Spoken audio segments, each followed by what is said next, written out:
The chapel doors swung open with a force that made every head turn. Leona Hart stood frozen at the altar, her white dress suddenly feeling like a cage, as a wall of leather and chrome rumbled into the sacred space. At the front of the pack, a man with silver streaked through his dark hair and a scar running down his left cheek walked with quiet authority. His boots echoed against the marble floor. He moved past the gasping guests, past her mother's horrified face, past Ethan's suddenly pale expression, until he was close enough that only Leona could hear him. "You're in danger," he whispered, his grey eyes locking onto hers with an intensity that froze the blood in her veins. "Pretend I'm your father." Leona's breath caught. The organ music stuttered to a stop. The world tilted. And then everything went dark. If you want to know how a schoolteacher's dream wedding turned into the day a biker gang saved her life, then stay with me until the end. You won't believe where this story goes.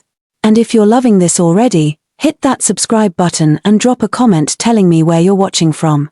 Trust me, you'll want to be part of this community. 6 months earlier, Leona Hart believed she had finally found her place in the world. At 28, she taught 3rd grade at Riverside Elementary, loved her small apartment overlooking the park, and had just met a man who seemed too good to be true.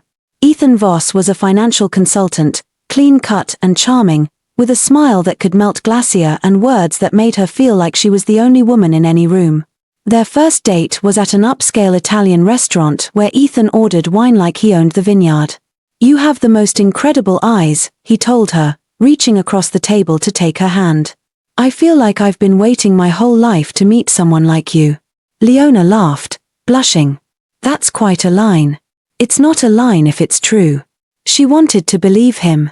God, she wanted to believe him. Growing up without a father, losing him to a heart attack when she was only 12, had left a hole in her chest that never quite healed. Her mother, Patricia, had remarried twice since then, each time to men who were kind but distant. Leona had learned early that love was complicated, that trust was a risk, and that sometimes the people who promised forever left without warning. But Ethan made her feel safe. He texted her good morning every day. He brought her coffee exactly how she liked it. He listened when she talked about her students, remembered the names of her friends, and within 3 months, he was talking about forever. "Move in with me," he said one night as they walked through the park. "I know it's fast, but why wait when you know something's right?" Leona hesitated. Her apartment was small but it was hers. Independence had taken years to build. "I don't know, Ethan. That's a big step." His face fell, just slightly, just enough for her to notice. "I thought you felt the same way I did. I thought this was real." "It is real," she said quickly, hating the doubt in his voice. "I just need time to think." "Of course. Take all the time you need." But his tone had cooled, and for the rest of the evening, he was quieter than usual. The warmth she'd come to depend on had dimmed, and Leona felt the absence like a physical thing. She moved in 2 weeks later. At first, everything seemed perfect.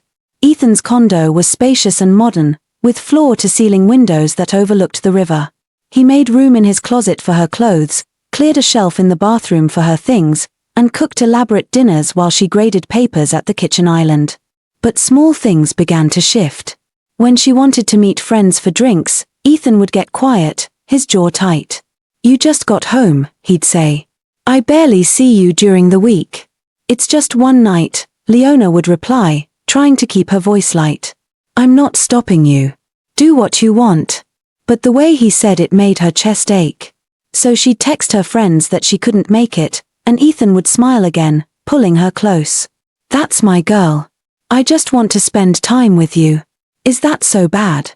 It wasn't bad. It was love. Wasn't it?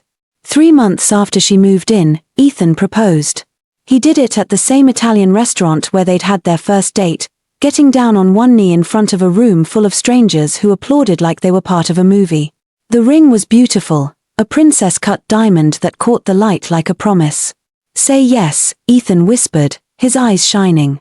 "Make me the happiest man alive." Leona's heart pounded. She thought about the hole her father's absence had left. She thought about how Ethan filled the silence with his presence, how he made her feel needed and wanted and chosen. She thought about the way her mother would finally stop worrying about her being alone. "Yes," she said, and the room erupted in cheers. Planning the wedding consumed the next 3 months. Leona's mother, Patricia, threw herself into the preparations with an enthusiasm that bordered on obsession. "This is what I always wanted for you," Patricia said over cake samples and seating charts. "A good man. Stability. Security." Leona nodded, but something gnawed at her. Ethan had opinions about everything. The guest list. The flowers. The music. When she suggested inviting her college roommate, he frowned. "Didn't you say she was kind of dramatic? Do we really want that energy on our day?" "She's my friend, Ethan." "I know, baby. I'm just thinking about you. About us. I want everything to be perfect." The roommate didn't get an invitation. One evening, 2 weeks before the wedding, Leona came home early from a teacher conference and heard Ethan on the phone in his study. The door was slightly ajar. She didn't mean to eavesdrop, but his tone stopped her cold. "I told you, I'll have it after the wedding," he said, his voice tight with frustration. "She doesn't know anything about the accounts. Once we're married, I'll have access to the trust. You'll get your money." Leona's stomach dropped. Trust? What trust? No, she's not suspicious. She's too busy picking out centerpieces to ask questions. He laughed, but it was a sound without warmth. "Look, this was always the plan. I marry the girl, access the inheritance her father left her, pay off my debts, and everyone wins. She gets her fairy tale, I get solvent. It's perfect." The floor seemed to tilt beneath Leona's feet. Her father's life insurance. The money her mother had put in a trust for her, accessible only after marriage or her 30th birthday. Money Leona had barely thought about because it had always felt too painful to touch, too tied to loss. She backed away from the door, her heart hammering so hard she thought it might break through her ribs. Her hands shook as she grabbed her purse and walked out of the condo, her mind spinning. She drove to her mother's house, barely seeing the road. Patricia listened to the story with a furrowed brow, then sighed. "Leona, you're stressed. Wedding jitters make people paranoid." "I heard him, Mom. He's marrying me for the money." "Don't be ridiculous. Ethan loves you. He's a successful man. Why would he need your father's insurance money?" "I don't know, but he's in debt. He said he'd pay someone off after we're married." Patricia set down her wine glass. "Honey, you're projecting.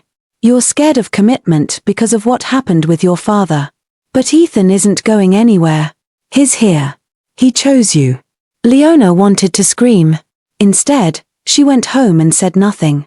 She told herself maybe her mother was right. Maybe she'd misheard. Maybe the stress was making her imagine things. The wedding day arrived like a storm she couldn't outrun.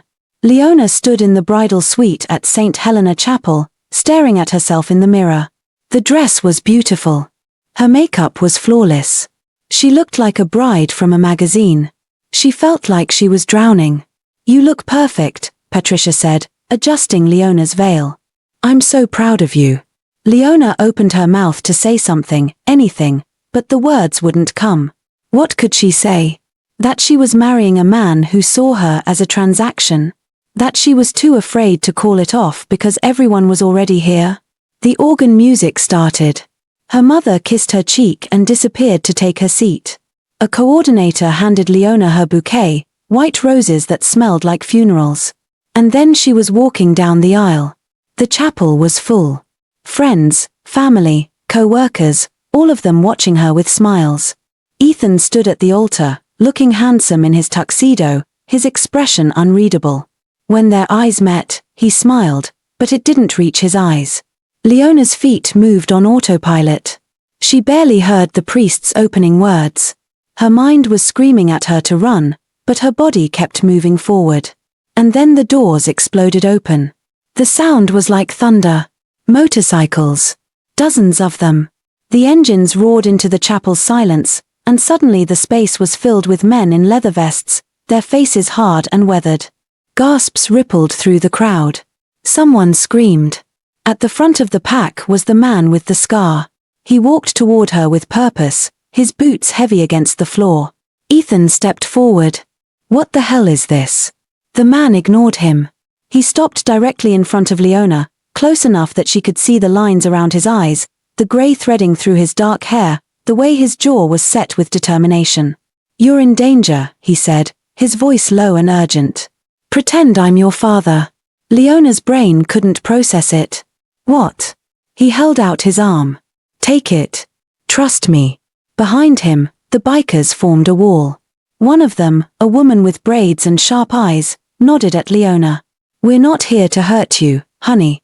We're here to protect you. Ethan's face had gone from pale to red. This is insane. Someone call the police. Already on their way, the scarred man said without looking at him. And they'll be very interested in talking to you, Voss. Leona's hand trembled as she reached out and took his arm. It felt solid, real, steady in a way nothing else had in months. The man guided her gently down the aisle, away from Ethan, away from the altar, away from the trap she'd almost walked into. Who are you? She whispered. Name's Ryder Kane. I'll explain everything. But right now, we need to get you out of here. Ethan lunged forward, but two of the bikers blocked him. You can't do this. She's my fiancé. Ryder stopped, turned, and looked at Ethan with an expression that could cut glass. She's not anything to you. And if you take one more step toward her, you'll regret it. The sirens wailed outside. Police cars pulled up, lights flashing. Officers poured into the chapel, and the chaos erupted into shouting and confusion. Ryder kept Leona close, his hand steady on her arm, guiding her through the crowd and out a side door. Outside, the afternoon sun was blinding. Leona gasped for air, her lungs burning. I don't understand. What's happening? Ryder led her to a bench in the chapel garden. The Iron Reapers formed a protective circle around them, giving her space but keeping watch. Ethan Voss is a con man, Ryder said quietly. He's been doing this for years. Finds women with money, marries them, drains their accounts, and disappears. He's wanted in 3 states for fraud. Leona's legs gave out. She sat hard on the bench, her hands clutching the bouquet. How do you know this? Because I've been tracking him for 6 months. Ryder crouched in front of her, his grey eyes serious. My club, we don't just ride. We help people. A friend of mine, her sister was one of Voss's victims. She lost everything. Ended up taking her own life. When we found out he'd moved to Riverside Falls and was targeting you, we knew we had to stop him. Tears blurred Leona's vision. Why didn't you tell me sooner? We tried. We sent you an anonymous letter 2 weeks ago. Did you get it? She had. She'd found it in her mailbox, an envelope with no return address, filled with newspaper clippings and printed emails about Ethan's past. She'd thrown it away, convinced it was a cruel prank. I thought it was fake. I figured you might. Ryder's voice was gentle. That's why I came today. I couldn't let you go through with it. You don't even know me. No. But I know what it's like to lose someone you should have protected. The weight in his words hit her like a physical thing. Leona looked at him, really looked at him, and saw the pain etched into every line of his face. Who did you lose? My daughter. 10 years ago. His voice cracked, just slightly. I wasn't there when she needed me. I've been trying to make up for that ever since. Leona's heart broke for this stranger who'd crashed her wedding to save her life. Thank you, she whispered. I don't know what else to say. You don't have to say anything. Inside the chapel, the police were leading Ethan away in handcuffs. He was shouting, his face twisted with rage, but the officers didn't seem to care. Patricia appeared in the doorway, her face white, her eyes searching for Leona. When she saw her daughter sitting with the biker, relief flooded her features. Leona. Patricia rushed over, pulling her into a hug. Oh my God, are you okay? I'm fine, Mom. Patricia pulled back, looking at Ryder with confusion and suspicion. Who are you? Someone who cares about your daughter's safety, Ryder said simply. He stood, nodding at Leona. The police will want to talk to you. Take your time. If you need anything, you can find me at the Iron Reapers clubhouse on Route 9. He turned to leave, but Leona called out. Wait. Ryder stopped. Why did you tell me to pretend you were my father? He looked back at her, and for the first time, she saw the hint of a smile. Because sometimes we need someone to walk us away from danger. And sometimes that person doesn't have to be blood. Then he was gone, the roar of motorcycles fading into the distance. The next 2 weeks were a blur of police statements and cancelled wedding arrangements. Ethan Voss was charged with fraud, identity theft, and attempted extortion. The investigation revealed he'd targeted 5 other women before Leona, each time using the same playbook. 2 of them had lost their savings. 1 had lost her business. The evidence was overwhelming. Leona should have felt vindicated. Instead, she just felt empty. She returned to her apartment, the one she'd given up to move in with Ethan. The landlord had re-rented it, but he let her stay in a smaller unit on the 2nd floor. It was enough. She went back to teaching, back to grading papers and reading stories to 8-year-olds, back to the life she'd thought wasn't enough. But something had changed. She couldn't stop thinking about Ryder Kane and the Iron Reapers. About the way they'd shown up when no one else had. About the way Ryder had looked at her with understanding and zero judgment. One Saturday afternoon, she drove out to Route 9. The Iron Reapers clubhouse was exactly what she expected, a low building with motorcycles parked out front and loud rock music drifting from inside. She almost turned around. But then the door opened, and the woman with braids stepped out. "You must be Leona," she said with a warm smile. "Ryder said you might show up eventually. Come on in." Inside, the clubhouse was surprisingly welcoming. Pool tables, a bar, worn couches, and walls covered with photographs and patches. Men and women in leather vests looked up as she entered, but their expressions were curious, not hostile. Ryder was in the back, working on a motorcycle engine. His hands were covered in grease, and he didn't notice her at first. When he looked up, surprise flickered across his face. "Leona. You okay?" "I'm okay. I just wanted to say thank you. Properly." He wiped his hands on a rag, standing. "You already did." "No, I didn't. You saved my life. You and your club. I don't even know how to repay that." "You don't repay it. You just live your life. That's enough." Leona swallowed hard. "Can I ask you something? You said you lost your daughter. What happened?" Ryder's expression darkened, but he didn't look away. "I was in a bad place 10 years ago. Drinking, fighting, running with the wrong people. My ex-wife kept our daughter away from me, and I didn't blame her.